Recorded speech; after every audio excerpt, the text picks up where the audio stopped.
On Hot Dag Takes on HamiltonRadio.net channel HR2. I am your host, John Brecko.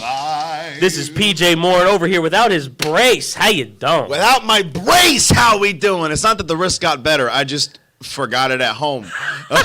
And then I got on the train and I was like, I feel a little lighter. Fuck. Responsible man over here. Yeah. Yo, you sound like me.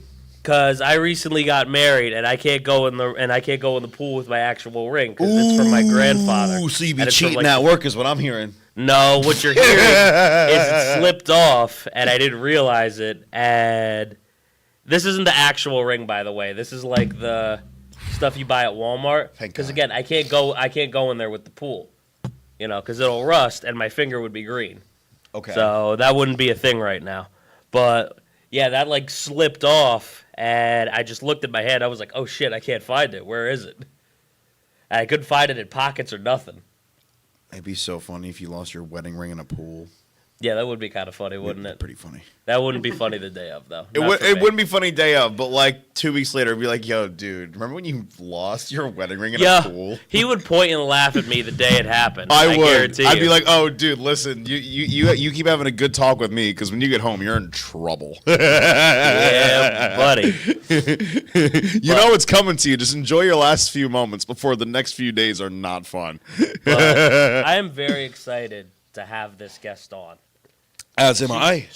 We talked about a lot of sweet tea.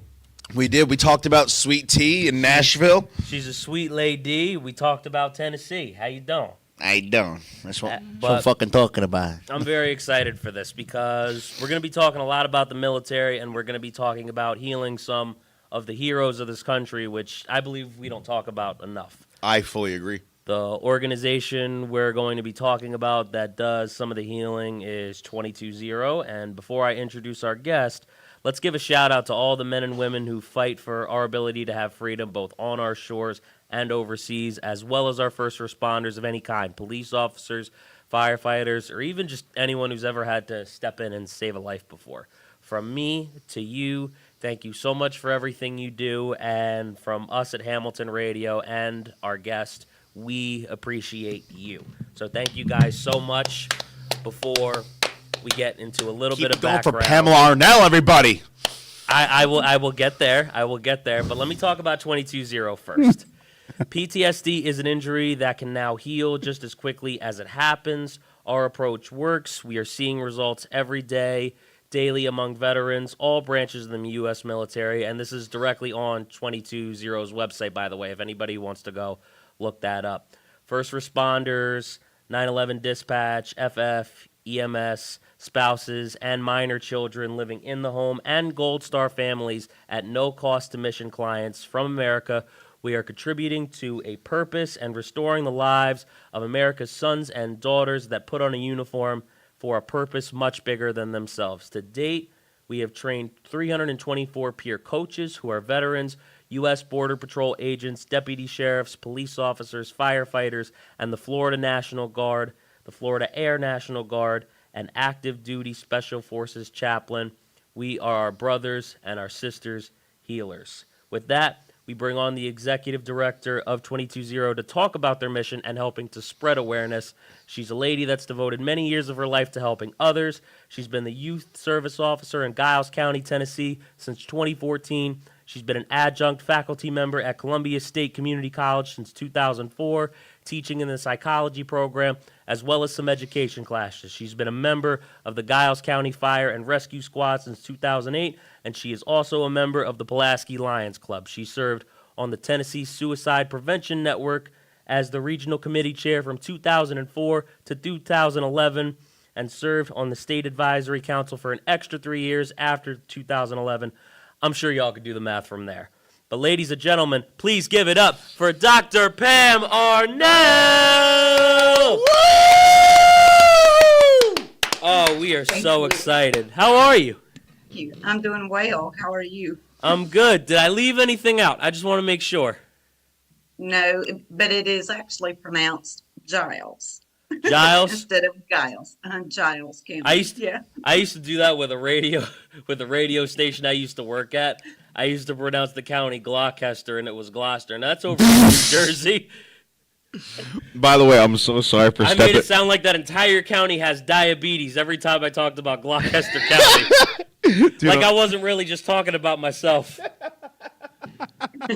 Fat ass. Damn right.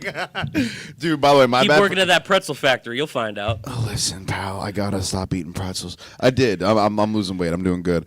By the way, it's my bad for totally stepping on your intro. It's all good. The way you had worded that sentence before I jutted in. He was ready. No, it sounded like it was like, okay, and now, and then you had like, and also, and I was like, oh, my bad. He just wanted to participate. It's okay. I want to be a part of the team. Okay. He did good.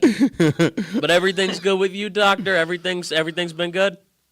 Everything's been good. Yes. All Yes. right. Beautiful. So before I go into my first question for Dr. Arnell, I want to do my best to give everybody a little bit of background about 220, starting a little bit more from their website. This is going to be about what they do.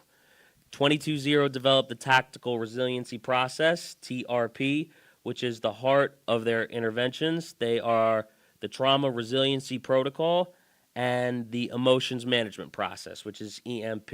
TRP is a treatment for PTSD and the stress, while EMP is for negative emotions, which can range from anger, anxiety, fear, sadness, survivor's guilt, you name it. In the About Us section on 220's website, PTSD is described as an injury that can heal.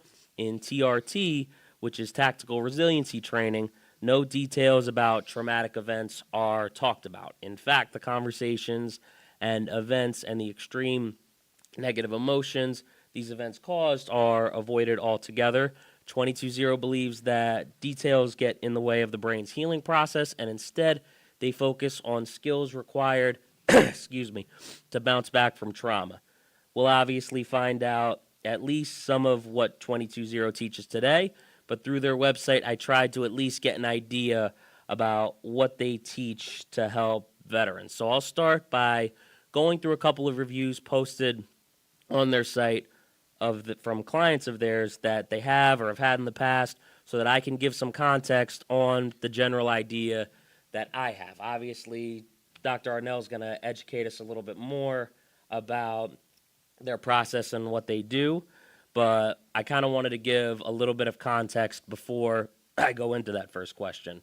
So we'll start with my best friend died in my arms in the jungles of Vietnam in 1969. We were infantrymen. I have lived with grief and trauma every day since then. I spent a little time with Dan Jarvis, and he helped me reframe my grief over the death of my buddy. In about 10 minutes, I let it go using the emotional management process.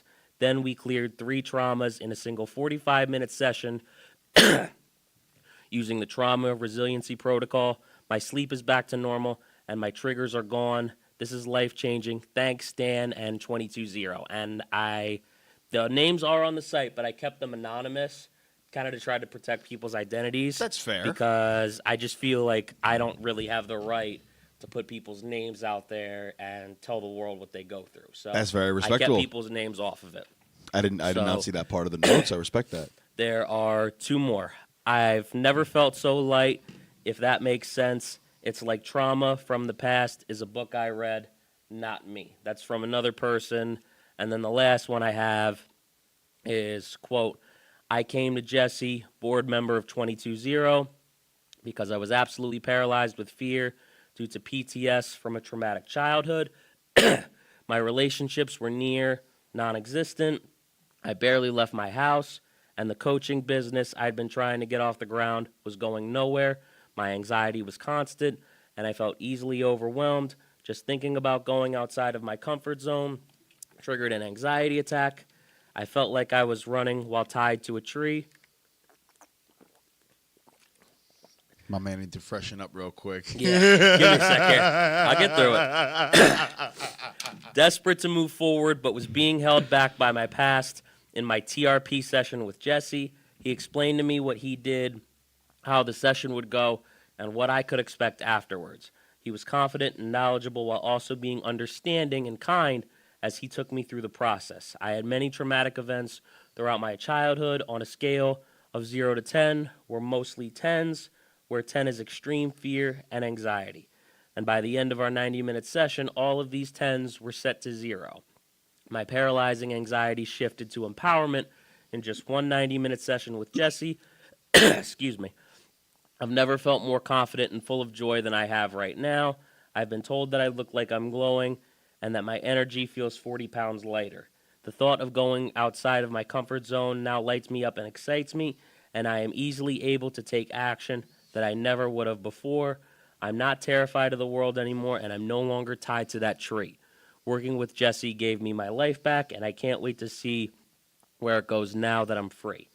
If you're not sure this method is for you, I implore you to suspend doubt and give yourself this gift. You won't regret it. So again, we'll get into what you guys try to do for veterans, but it seems to me, and I could be completely wrong about this, you guys kind of try to reframe people's mindset a little bit. Instead of talking about traumatic events, you try to see where their frame of mind is, and you try to change that frame of mind. You talk to the person about how they can change their perception of certain events so that it's easier for them to function in daily life. And feel free to correct me if I'm wrong at any point, of course. But what are some of the skills or strategies that you teach people to allow them to reduce their stress levels or their negative emotions? Or do you just show them a different way to view the feelings that they have and kind of flip those negative emotions on their head? So basically, the trauma resiliency protocol is the TRP. You've got to get rid of the trauma first. Okay. And I explain it this way. Trauma is like an onion. Okay. Okay. The first layer of that onion or trauma is when they're triggering, they're having whatever physiological, emotional triggers that are going on based on whatever that big, huge forefront event is. So once we clear that first layer, then all the other trauma, even all the way back to childhood, if they have childhood trauma, is basically suppressed. And then we go in and we get that trauma as well. The negative emotions, that's basically reframing, the thought process. Okay. So when you have or when you experience an event, a traumatic event, the neural pathways just get stuck. And what happens is the brain is not able to process that event, which keeps you within that triggering mode of, the nightmares, Okay. the physiological or the physical symptoms.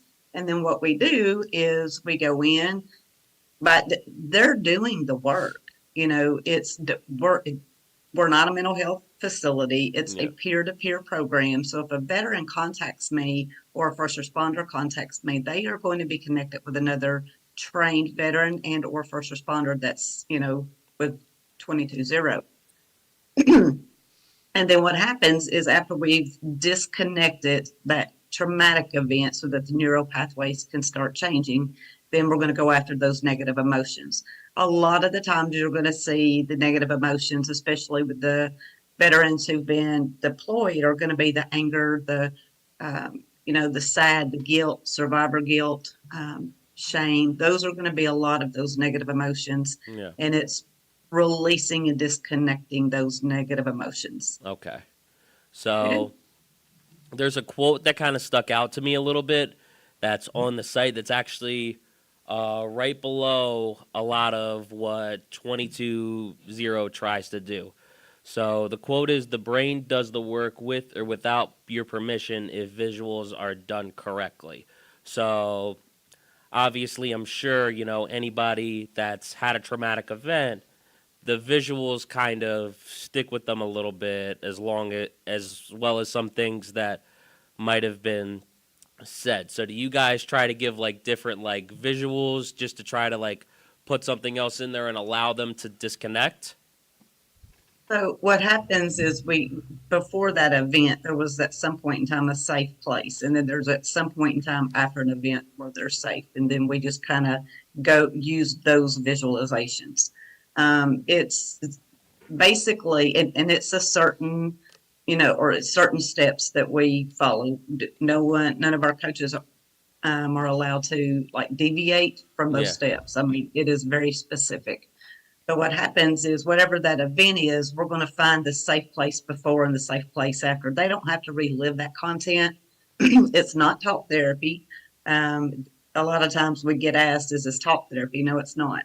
It's specifically doing those certain steps with the visualization, the disassociation to disconnect those events from the brain so that it can process. And then what happens is, we'll go in after that and then we can get the traumas. Okay. But you've got to get the safe place. They don't have, I can get Okay. you to think about an event and I can get you to trigger and you don't need to tell me about that. Okay. So it not only protects them, it protects my coaches. I'm very protective of my coaches Yeah. as well. Of course. Yeah. Of course. Because you never know what can come up from a trigger. So I could only imagine you'd have to be protective of them just like you would have to be protective of the veterans. That makes perfect sense. So basically, I just want to make sure that I have this right. You help them disassociate with the trauma so they don't have to think about it. And then, from there, from this peer-to-peer program, you try to have them, just work on themselves, essentially. A lot of reframing. Okay, got it. I just want to make sure that I have that right because I want to be able to get on to the next question. I actually have to scroll down a little bit here. All right, so when we started the show, right, I listed off a long resume in the beginning of the show, and I hope I did a good job. There was a lot to say. There's a lot to get through, admittedly, and I'm not mad at that. And I hope I did a good job in giving people background on you as well as 22-0. I actually do have a question because it says what your dissertation's about on the site. I haven't really looked at the dissertation itself, but I did kind of want to ask because I was curious. What are some of the differences between the Tennessee strategy for suicide prevention and the national strategy for suicide prevention? And if at all, how do they tie in to 22-0's approach to help victims of PTSD? Is there anything you might be using from that to kind of help you guys out in your approach to treating veterans? So the national strategy for suicide prevention actually started back in the late 90s. So it was under then General Satcher. And what they noticed is there was a major issue with suicide across the states. And they basically deemed every state to create a representative to therefore create a suicide prevention network. That's how Tennessee Suicide Prevention Network came into play. But they're across the United States. And the national strategies are specific goals, criteria that the national level wants each state to address. The state level, what we did is we took those national strategies and implemented how we would do that within the state of Tennessee. What I had done then fortunately, I was able to, that with the connections and being involved with the TSPN at that point in time, was I said, I need to know that we're doing what we say we're doing. Because one of the things I found in doing that dissertation was, even though everybody was going back to DC and reporting that, there had never been a study. Okay. And so Tennessee was the very first one, and it was based on that. Got it. Does not necessarily fit in relation to like the tools that we use or whatever, like with the protocols with 22-0. Mm-hmm. The big part of that is I'm well diverse in suicide and suicide prevention. Yeah. And we get a lot of crisis calls. Individuals that are actively suicidal, and my goal is to get them at that point in time out of that trigger, because what they're doing, it's a trigger. Got it. And get them out of that, and then get them assigned to a coach. Okay, that makes perfect sense. How would the strategy in Tennessee for preventing suicide be different from another state? Maybe say New Jersey, and I don't really expect you to know New Jersey's strategy completely because you're from Tennessee. That's where you would focus on. But how might it differ from another state? I don't think it would really differ a whole lot. So Okay. basically, they've modified the national strategies over time. I think the last one was done maybe 3 years ago. And what they're doing is they're giving you goals like target. In other words, we're looking at the data to see where the highest suicide rates is. If it's, with the children or the youth, then they're going to create goals specifically toward each state reaching and targeting, educating, families in the communities about children and youth suicide. Same thing with Oh, veterans, same Okay. thing with first okay. Got responders it. and civilians.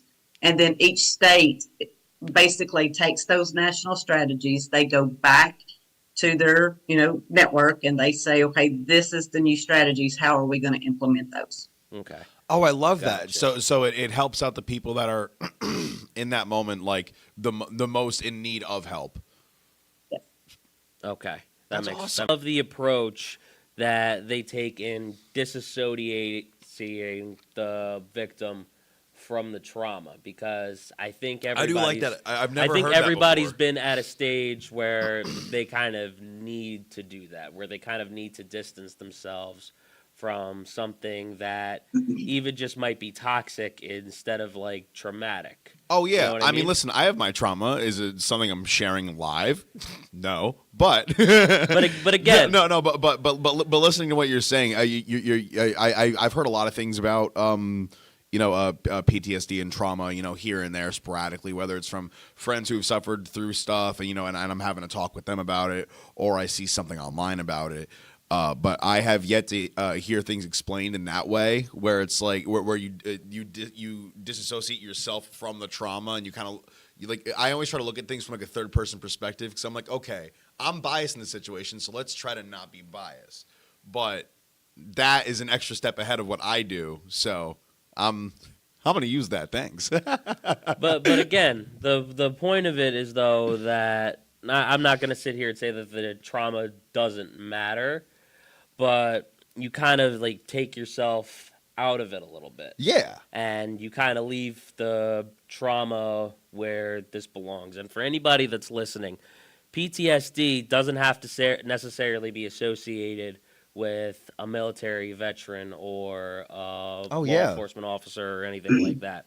There's all kinds of people that have PTSD from a traumatic event Listen, in their childhood or anything like that. I was about to say there's there's a CPTSD. That's just PTSD, but childhood.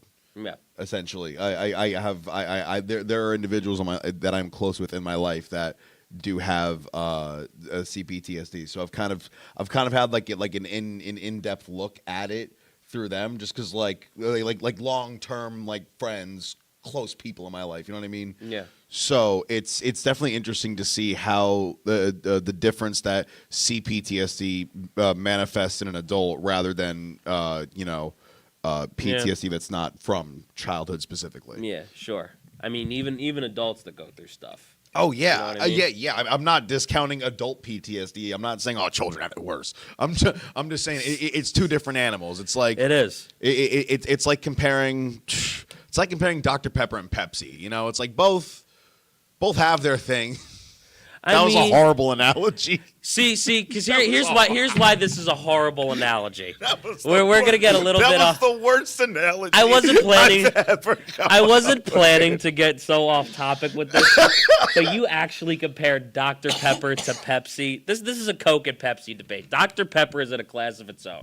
Okay. Right. So first of all, you need to stop with your blasphemy. Well, that's what Okay? I was saying. I was saying that. Don't disrespect Dr. Pepper like my that. point was, while they're both soda, they're different. That was the point I was making. The analogy came to fruition. You're disrespecting Dr. Pepper. It's going down to the level of Pepsi. I don't appreciate that, sir. Nothing will ever beat the sweet tea conversation that we had before the show, though. So. I don't care about Pepsi, dude. I'm talking about PTSD, pal. All right, but This guy. okay. When you first got involved with 22-0, though, you did your own research to see how you would feel about going through their training. But you already had your own way of handling things then. You were already an experienced counselor, and you described yourself as not being a, quote, cookie-cutter type of counselor. So how has going through 22-0's training changed your approach, if at all? Has it changed it drastically? Not so much. After talking to you for a little bit so far, I feel like I kind of have an answer in my head already. But I asked because I'm sure you've learned things from them as well as vice versa with your own experience. So I wanted to make sure that I asked you that. Sure. So basically, how I got connected with 220 was through my assistant fire chief, who was in the platoon with Ann. He had, because I'm in the fire department, I do have that clinical background. If there's anything that happens with our firefighters, the families or whatever, I'm going to get called. Yeah. And first responders in general in my area. And so what happened was he wanted me to go through the training, and I told him no. I said, I have a lot going on. I had a full-time job, and basically to appease him and then to appease my fire chief and to shut them up. I've been very honest about that from the beginning. I did it to shut them up. I went through the training, but, I had a stipulation. I said, the only stipulation is that I'm going to have to go through that process and fill it myself. So I also was a reserve deputy for 5 years before I became the youth service officer. So I worked, there were a lot of events, a lot of cases, or not cases, but calls that I went on that had an effect. I had 2 at the sheriff's department, and I had 3 at the fire department. So basically, I said, I'm going to have to go through that process, which during training, that's part of the process. You have to go through the actual process yourself. Yeah. And it was funny because, so we did it online. Dan agreed to do it. I was, the one that went through the process in front of everybody. And then my husband, who was a veteran, I came out and he looked at me. He said, "You've been drinking. I thought you've been in class." And I'm going, "What?" He said, "You've been drinking." He said, "Pam, I thought you were in class." And I said, "Yeah." He said, "You've been drinking Jack and Coke?" And I'm going, "No, not during class." Not during. Maybe right after. Yeah. Maybe right before. She's disassociating with class. And he said, "Well, you look like you're just relaxed." And when I went through that process, it was an immediate shift. I could, so the content is there. The content didn't go away. What we're doing is making it neutral. Okay. So you're not having those reactions. Yeah. And it was funny because when we went, the next day we had class, I said, "Don't quite know what you did to me." I said, "But my husband accused me of drinking Jack and Coke during class." So, I just love how that's what the kind of what he comes up with. Yeah, and it's like, honey, after she goes through the training herself. Yeah, it's like, honey, you seem really at peace today. Are you? Yeah. You've been drinking. Right now? Are you what? Have you been day drinking? You put something in that sweet tea. I took my sweet tea Irish this morning. It became a Long Island sweet tea, let me tell you. Long Island sweet tea, this guy. I'm sorry. Oh, I'm sorry.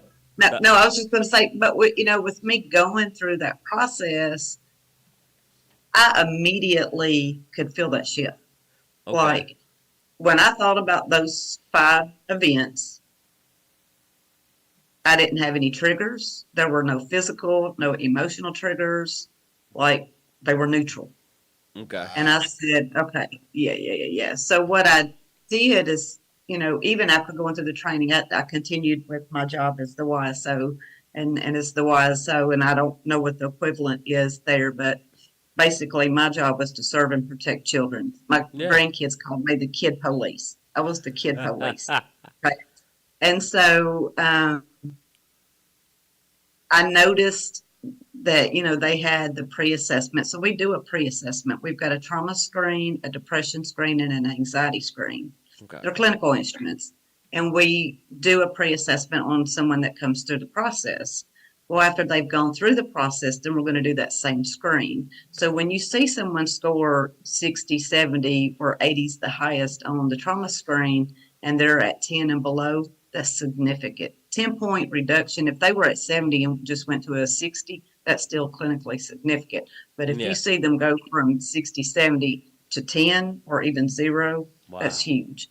And so I spent quite a bit of time going back, cleaning up and making sure that we had all the data, everything, just like one main spreadsheet. And it's funny because I hate math, I hate numbers, but numbers don't lie. Yeah. And so we were able to go through, get all of that, and I keep up with the data. We've got ASU is actually doing a couple of research studies for us right now. Yeah. So I want to make sure that I ask this because I think I saw it on the site, but I just want to clarify for myself. Do people ever relapse from the training? I'm sure it does happen, just thinking about it, because I'm sure, things come back up. I'm sure, something might set off a trigger somewhere on accident and maybe they need to go through the training again. Does that typically ever happen, or? So the training is separate from what we do. There's two pieces. Got it. You're going through the process, okay? Once we have cleared all of that, let's say someone's active duty, military, or they're not retired, they're still a first responder. That old stuff is gone, but they can go through another traumatic event if they're Okay. deployed or if they have another event, and all they have to do is contact us, and we're going to run them through the process again for that new event. But all the old stuff is disconnected. Is it Okay. Has it ever happened where a new, and this might be a dumb question because you might have just explained it right just now, but has it ever happened to where someone went through the process, they disassociated themselves with their past trauma, but then they went through, let's say they were active duty or something, and their original trauma that was dealt with had something to do with something that happened on deployment. Then something similar happens again on deployment. Could that potentially re-trigger the old trauma, or has that ever this is like surefire, like, no, that's in the past, it's not a recurring character, that character's been killed off in season 2 and now we're in season 5? So basically, they're going to let us work with them as much as they choose to. And if they don't give us all of those events, because we go back to childhood, our goal is when you come into us as a veteran or first responder or Gold Star family, whatever that main event is that's causing you to have that, the physical, the emotional reactions right then and there, that first layer of that onion I was talking about, well, the rest of that onion needs to be unpeeled. And we do that and go all the way back to childhood. If there is childhood trauma, there's not always childhood trauma. Okay. There are those that do have the complex trauma, like what you were talking about earlier. We're going to get all of that. The main thing is they don't tell the content to us, but we need to have some time frame to know, like, I was a child. Okay, good. We're going to go back to and get that childhood stuff. Or I was in high school. Okay, that's all I need to know. Okay, So they're not gotcha. talking about the content. But if they are deployed, and you don't actually have to be deployed. I mean, you could have something happen. You could be out of the military, retired, and all that stuff is gone, and then have something like a family situation happen. That could be a traumatic event. Trauma is different for everybody. Yeah. What traumatizes one is going to be different for another person. And so there are things that can happen in the future that could be an event that would be traumatic. Then all they need to do is contact us, and we're going to handle that, whatever the new events are. Beautiful. Okay. I hold on one sec. I just Sorry. I just had it. I'm so sorry. Did I mess that up? You threw me off, Well, John. You threw me off. Let me just say this then. I do like the analogy that you used where, you talked about killing the character off at season 2, and then, we're on season 5. And it's almost like the trauma was kind of like in the flashbacks of season 1 a little bit. Yeah. Right? Yes. Yeah. So I kind of actually like that analogy that you used because I think it kind of describes what, we're talking about quite well. So Okay. I was actually going to say that I like that, and I can see how that kind of works. I mean, my reasoning for asking that question, I would say it was pretty down the middle. I mean, half of it was, genuine curiosity. I love to learn about new stuff, and especially considering it's something that I can relate with. That's the other 50%. I was like, let me. Is there hope? Is there hope for this man? That was what half that question was. Half that question was, So there's hope. Okay, good to know. There is hope. That helps. Thanks. You might make it to season 2 after all. All right. There is hope. So you sent me 3 things after Paula Ann sent us the emails introducing us that helped me get ready for today. The first of those 3 things that I want to bring up is the newsletter for 220 for inspirational stories and newsletters every now and then. Obviously, I'm sure you have many inspirational stories about veterans that you've heard throughout the years. And unfortunately, I don't think we have time for all of them. But if there's anything that you want to share from, stories as far as veterans or anybody's goes, I think our audience would love to hear them, and they would appreciate, the service and being able to put things in perspective that, even you guys taking care of, that are taking care of the different people on the front lines fight for. So if there's anything you want to share, I would love that. You don't have to share that. I can move on to the next thing 100%. But if there is anything that you want to share, I would absolutely love that. So as far as the newsletter, anybody can subscribe to the newsletter. All you have to do is go to the 220 website, and that is 22ZERO, 0 is spelled out, 220.org. Subscribe to the newsletter. Basically, within our newsletter, we're updating everybody as to what's going on, for the remainder of the year, or what's happened, certain events, because we go to veteran events, we go to first responder events. I just got back from Wisconsin and Augusta for some veteran events, and then I've got some first responder events that I've got to go to in the near future. So it's providing updates.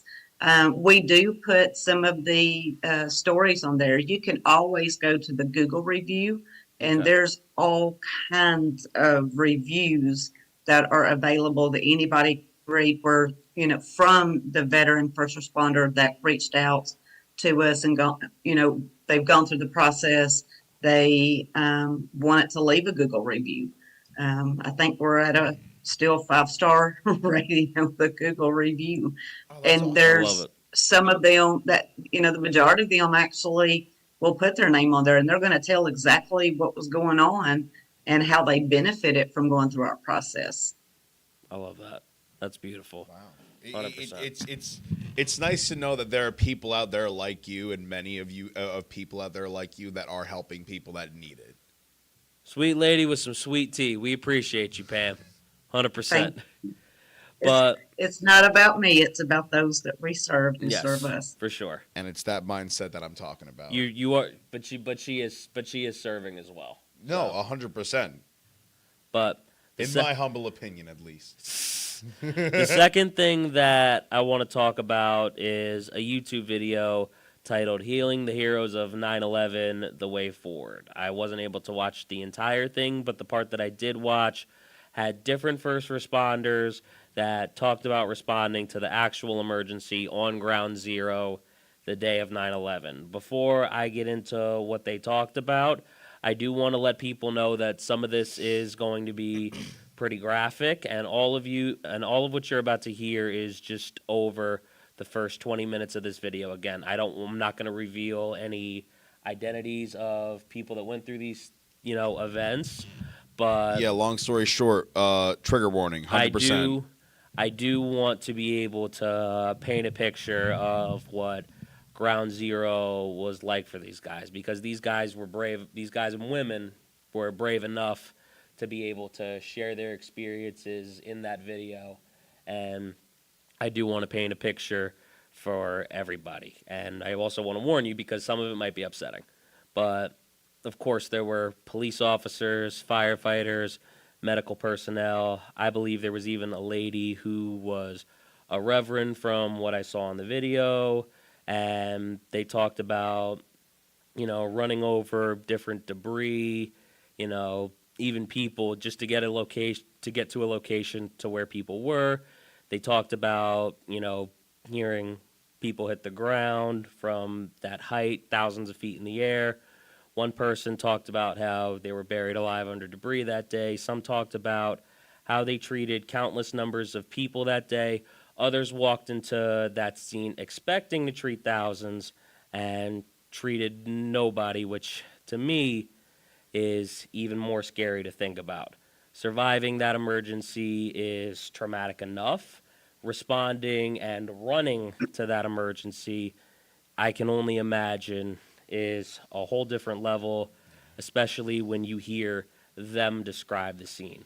One guy talks about how hot the steel was, and it was to the point where his boots were almost melting. That's just one example. They talked about the noises that drove them crazy after. One example was a helicopter noise. I'm sure we've all heard that. Yeah. It's a mundane thing you wouldn't normally think about, but there's probably so many from all the people responding to that emergency that it makes sense, along with other struggles. Some people still can't sleep well at night. Some didn't make it through the aftermath because of the tragedies they've witnessed. Some people felt so much anger after that. Some people shut out the world. Others don't go back to that area.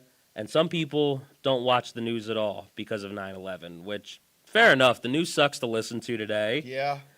You know, I don't think those people are missing out on all that much, to be honest, if you ask me. One lady has a fear of the dark. It made someone else hate the smell of pork. And after that, there's almost 40 minutes left of the video. And I don't mean to keep listing different things, but again, I want to paint a little bit of a picture of what this event did to some people, and hopefully somebody listening can kind of, I don't want to say put themselves in the other person's shoes, because, that's not really something you could put, your shoes on for, or somebody else's shoes on for because of that experience. But, if I can give anybody a little bit of an idea of what some of these people are going through, that will be enough for me. But with that being said, 220 went on to be founded in 2018. 9/11 clearly has a lot to do with it because you guys talk about it on the site, and we just described a lot of it. Did my best to put in as much detail as I can because of what 9/11 is and how many people across the board that impacted, people's families, not even necessarily people that were there for the emergency. Think about this, where you're even closer to it than I was, but we're about an hour and a half of Jersey City right now. And if you go to Exchange Place, one of the stops on the train station that goes into 33rd Street, the PATH train. You know what the PATH train is. My dad usually took the PATH train into the city for work around the time of 9/11, and I believe he was supposed to go into work that day, but for whatever reason he didn't. And if he did go, if he chose to go into work that day, he would have died in 9/11, and I probably wouldn't have existed because I was born January 2nd, 2003. That was 9/11, 2001. So that's somebody wanted PJ Morin to be here, dude. That's all I'm gonna say. Hell yeah. But and my uncle also, he worked at a building not so far from the Twin Towers, and so he was just sitting in his office. And then someone was like, yo, look out the window. And then he just saw it happening. And then they started crumbling. Dude, he sprinted blocks and blocks and blocks because he was they're going to crash. And I don't know what's going to fucking happen. Yeah, of course. You got to think, we all know now that New York didn't explode after it. But when you see planes crash into a tower, it's anything could happen. If you today saw planes crash into a tower, is your first thought going to be, every building around this is going to be fairly safe and not demolished by the end of today? Listen, no, your first thought is, I need to get the hell out of here. It exploded pretty good. I mean, there was one guy who was on that same video was talking about the Burger King that he just used to get food at, right? Yeah. And he talked about the windows getting blown out, and yep. I've seen that. There's probably people that were in this line at Burger King, that were trapped under there. dude. right? And There was actually a new video that came. We went on a whole 9/11 tangent. Oh my god. but here's the thing. Sorry, you I continue. want to, kind of explain this from, my perspective, right? And, again, I bring up the PATH train station because one of the stops is Exchange Place, a stop that I've gotten off at before, whether it's to go to Beer Garden, which isn't too far from the waterfront. When you get off at Exchange Place, you're not too far from the Hyatt Hotel in Jersey City, where you can actually see a lot of the buildings that are up in New York today when you get to look out of the Hudson River. Can you imagine just waking up in And Jersey City, grabbing a bagel, and then looking across the Hudson and being like, "Holy crap!" And even just, without, going into the day at all, you talk about people, you talk to people that were in Jersey City as that was going on, and just looking across the river and seeing the smoke come from all the way over there. You hear just their experience of it.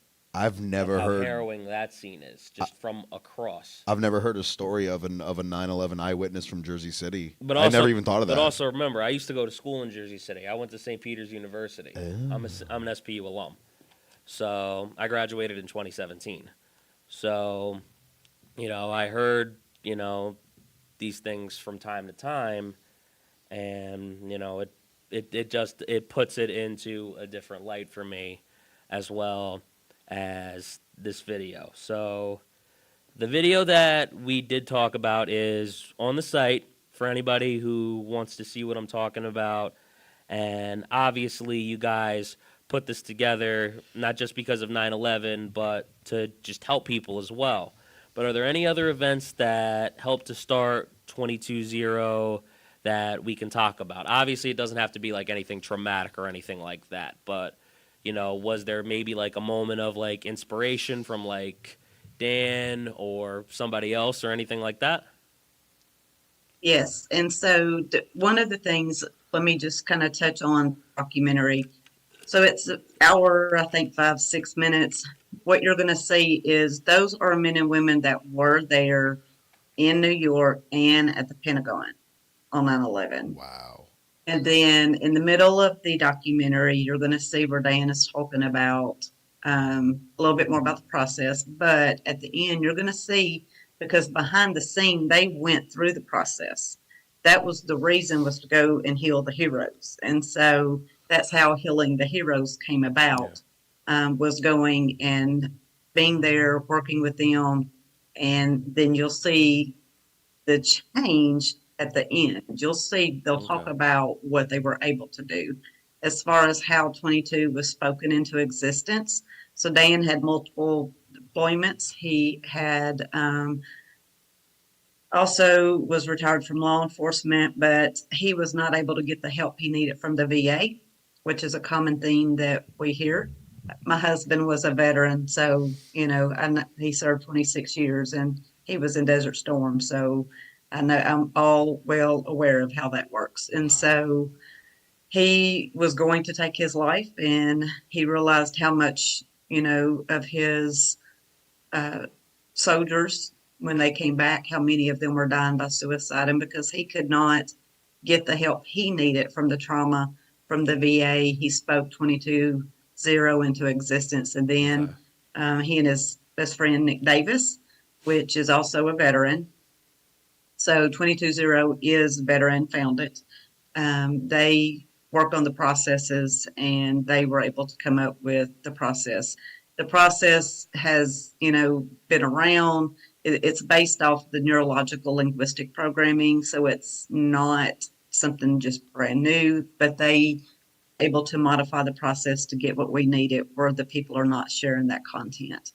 That's how 22-0 actually came into be. And then after 9/11, they went and worked with the first responders, and many of those first responders were also veterans. People don't realize that, but they were also first responders and veterans. And Heal the heroes. That's what it's all Yeah. about, is healing the heroes.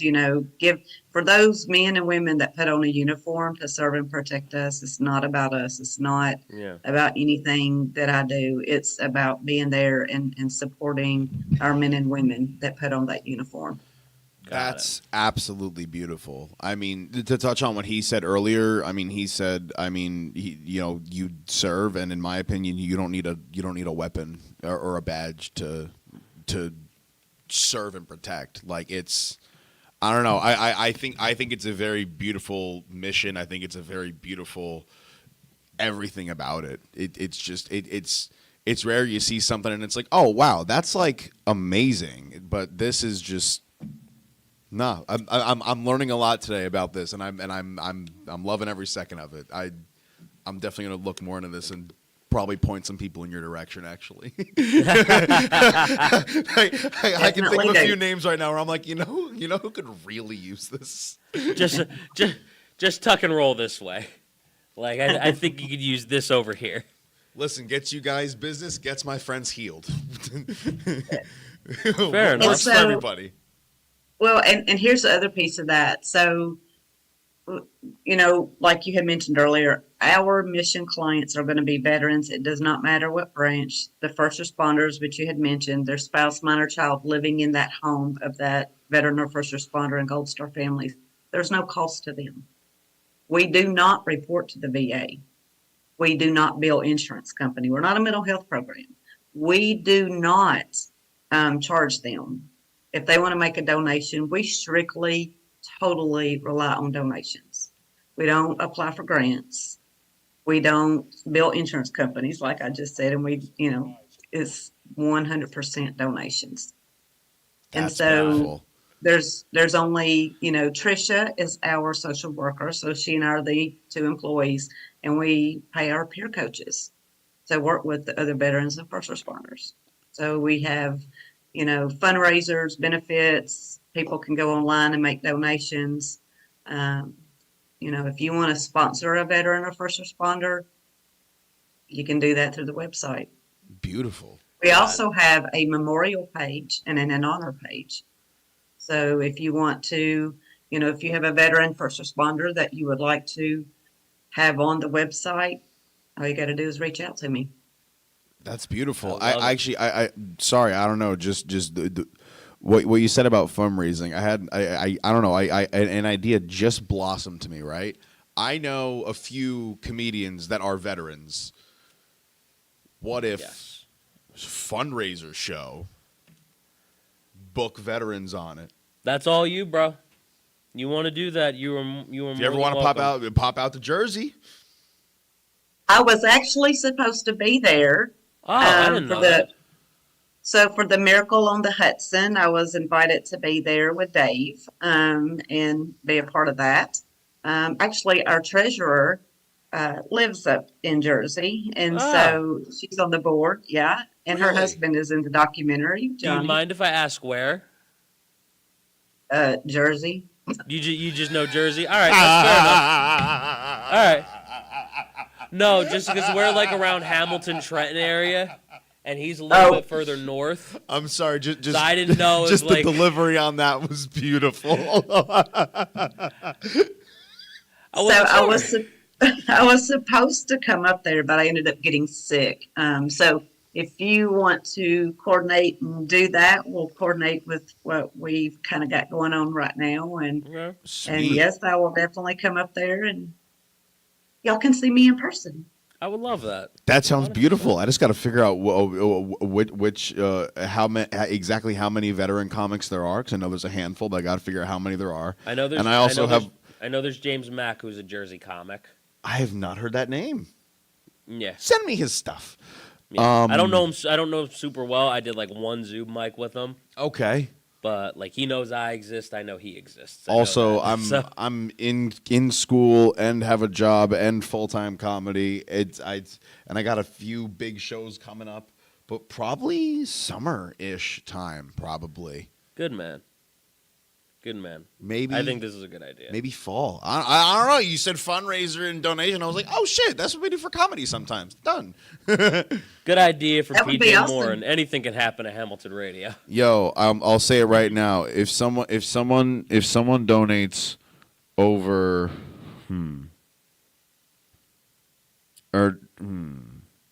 I can't think of a figure right now, but with a certain dollar number, I will wax my chest hair. Didn't we already have that discussion on? Yeah, but you know what? We never fleshed it out, so now I'm doing it. That's fair. Listen, I'm Irish, Italian, Scottish, Lebanese. I'm just missing I'm just missing Armenian. I got most of the hairy ones. Oh God, that would look like Jumanji. I have a hold on. Just for context. Oh no, I'm too white on the camera. he just flashed his shoulder. Yeah, well, no, because I got some hair here, but then once you lift up that, you're like, oh wow, hair. And then you look over here and it's just hair. Yeah, from the shoulder down. I never want to shave it. I never want to wax it. But we did have that idea of waxing it for charity at some point. And I was like, fuck that. I would totally wax my chest hair for therapy. I just kind of want to see charity. I just kind of want to see like one square, like just because. Like 40-year-old virgin. Yeah. Honestly. Rip the little smiley face. Oh, dude, can you imagine? Oh, that would be incredible. That's a fun. Have you seen 40-Year-Old Virgin? Yes. A lot of people have seen that movie. Yeah, but I don't want to. I don't want to talk about a that scene. movie's as old as you. Listen, that's true. Which makes you pretty young, but yeah, I'm 21. Shut up. It's a good movie. No, I love that scene because it was real. Like, they were actually waxing him, and I think it was Seth Rogen that had like two of the three actors that were in the room had to walk out, and in the scene they were laughing, but that was like actually they couldn't deal with it. Like it was so much. Actually, I lied. You're slightly older than 40-Year-Old Virgin. Am I? It's a 2005 movie. So 40-Year-Old Virgin is my brother's age. So you were about like 2.5, 3. Okay, me and my brother are 2.5 years apart. Okay, yeah. It's your brother's age. He's a June 2005 baby. Jesus Christ. I know. Oh. He's the second Y'all are oldest. babies. I don't like this.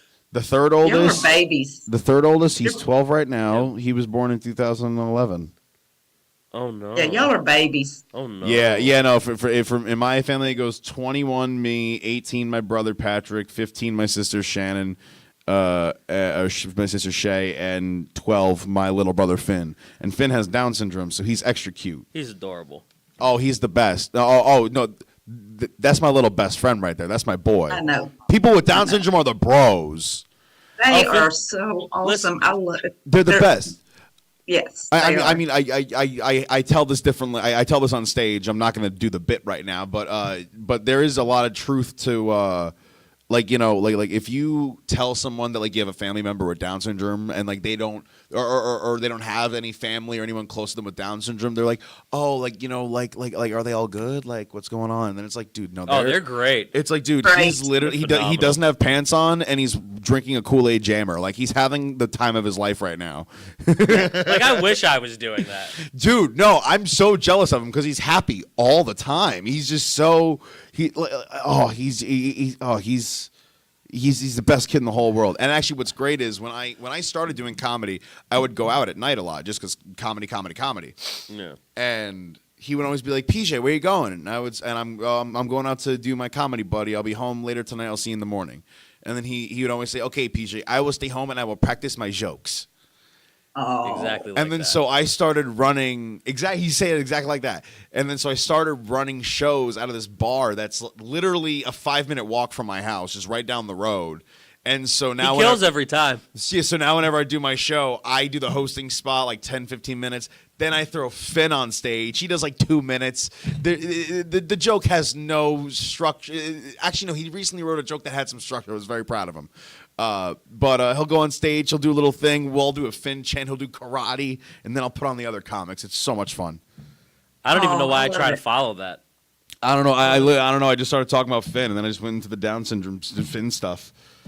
Yeah. He's the best. I love telling Finn stories. I could talk about it all So day. I do have one more question for you that I want to get into because Ruben is giving us the wrap-up signal. He is giving us the wrap-up Starting to signal. see his shiny bald head poke through the window. But there are 3 programs. He got you. There are 3 programs that you guys offer to help people work through that trauma. Those programs are the Resiliency Coaching Program, the Battle Buddy Program, and the Bridge Builder Program. What are some of the differences between each program and how have some of them evolved? The website actually says a little bit about how the Battle Buddy Program has evolved, but I think you could put it into context better than me since you're the one involved with 22-0. You've been with them for years, and you've even gone through the program yourself. So I think we should talk about the differences between that program as well as the other 2. So what are some of the differences between the programs that you guys offer? So the big difference, really and truly, so with us being a peer-to-peer program for the mission clients, the coaching piece is getting them through that trauma, having the camaraderie. If we, looking at making sure that once they've been through that, then we follow them, they keep in touch with us. If they need to come back, they're going to come back to us.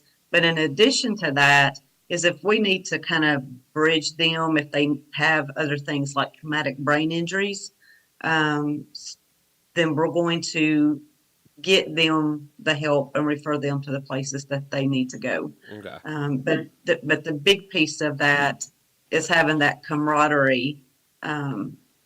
Typically, when you think veteran first responder, they don't want to go to a mental health facility. The veterans don't want to go to the VA for the most part. The ones that we have worked with, and that's not just in with us. That's kind of across the board because there's just so many things going on. But ultimately, getting them the healing they deserve with that peer coaching, getting them connected to other resources if it's needed. If we, if say someone is homeless, then we're going to reach out, we're going to bridge that gap and help take care of them the best way that we can. I love that. Beautiful.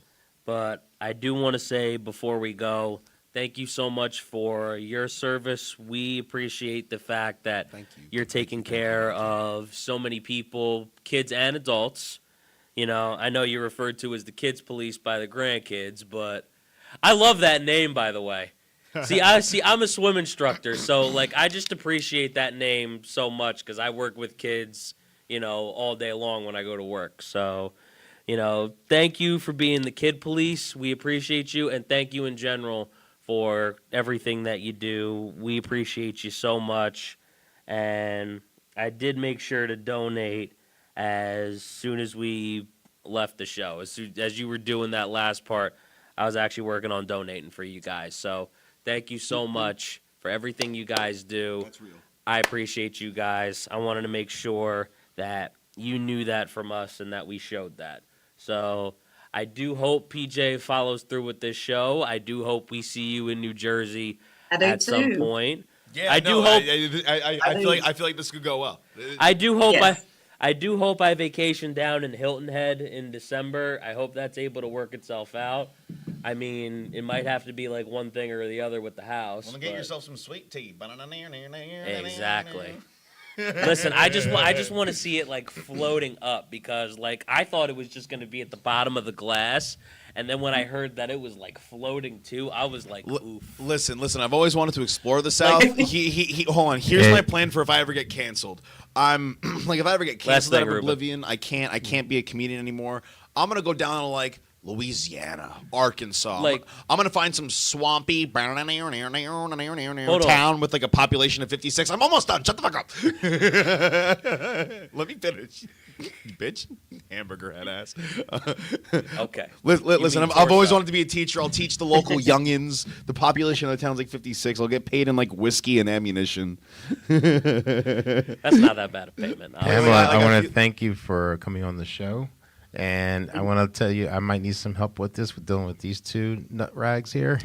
I'm trying to taste. They give me PTSD, FYG, and all the other alphabet letters that go along with that.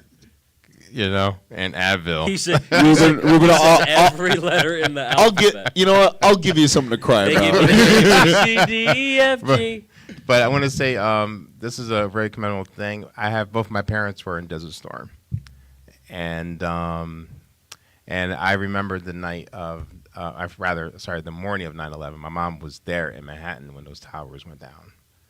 She was at the VA hospital, which was on First Avenue. Damn. So I understand what your husband went through, and I have to remember this is very commendable of the entire organization. And like you said, if you need help fundraising or something like that, you're more than welcome to come here to the studio, and these two, lug nuts here could help you out as well. Of course. Yeah, absolutely. This is the most wholesome organization I've heard of in a while. Yeah, really. Yeah, Really.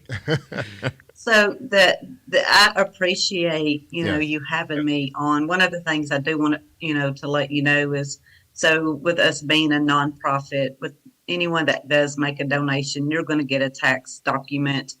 We're going to send you a letter that you're going to be able to write off on taxes. So that's one of the benefits when you do make a donation. So those that, if you're trying to figure out what you're wanting to do this year for your tax donations, consider supporting a veteran or first responder and letting them get the heal that they so deserve. They give so much being out there protecting us that,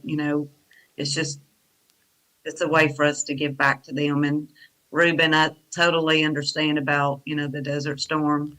My husband was in the burn pits and he just passed away from getting cancer. Oh, I'm so sorry to From hear serving in that. Desert Storm. Yeah. So I fully commend you and your parents as well. Oh, thank you. I mean, God bless your husband. The thing is, I know what it's like, but having both parents, even though my parents were divorced, but I know both of them were, one was my mom actually rounded up. Just make a long story short, my mom, the Iraqis that gave up, food. They actually had a food for program guns in Iraq, which I was told about, and when they gave up arms, they gave them food. So my mom rounded up all the prisoners with their guns and gave them food for guns, kind of thing. So that's how come. Unfortunately, a lot of them, when they lost the war, Saddam, of course, assassinated a lot of those guys that gave up.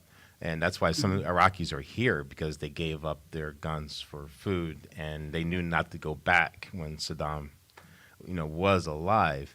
And they came here for they were real, what do you call it? Not migrants, but refugees, because they knew that if they went back, he would kill them, unfortunately. So those guys, they didn't want to fight the war. This was totally, some, came here because they were legitimately want nothing to do with the war, and some went back, anyway, because they fight because Saddam was like, why did you give up for? You're supposed to die for your country. So that was a lot of them were scared to do that. So that's why, and they weren't getting food either. They were starving on the field. So it's either go for prison, get food on American soil, or get assassinated. It was like you only had like two choices, during that war. So again, I want to God bless your husband. Thank you for his service as well, and you too as well as your service. And God bless you all. God bless you and your family, and continue your hard work. Thank you, and God bless you all. And thank you for letting me be on and talk about 220. Thank you for Thank everything, you so Pam. much. We appreciate it. This is one of my favorite shows in a while. We appreciate this was lovely. We appreciate 220 for everything you guys do one more time.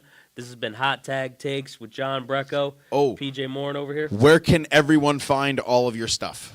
Yes. They just need to go to the 220 website. It's 22zero.org. The 800 number, my email, all that information is on there. Beautiful. The donate link is on there. You'll find a lot of information that's on the website, but my email is D as in David, RARN as in Nancy, ELL, Dr. Arnell at 22zero.org. Beautiful. Everyone who's watching, I don't know if you're watching it live or watching it 2 years from now, watching our backlogs, but go to that website, go to that email if you need them services. Thank you, 22-0 and Dr. Pam Arnell. From us to you, one more time. So much. This was lovely. Hot Tag Takes, John Brecko, PJ Morin, What's up? Ruben producing the show. Ruben. Thank you guys for tuning in. We appreciate you guys. All Hope we right, did a guys. good thing today. Oh, time for my headbang.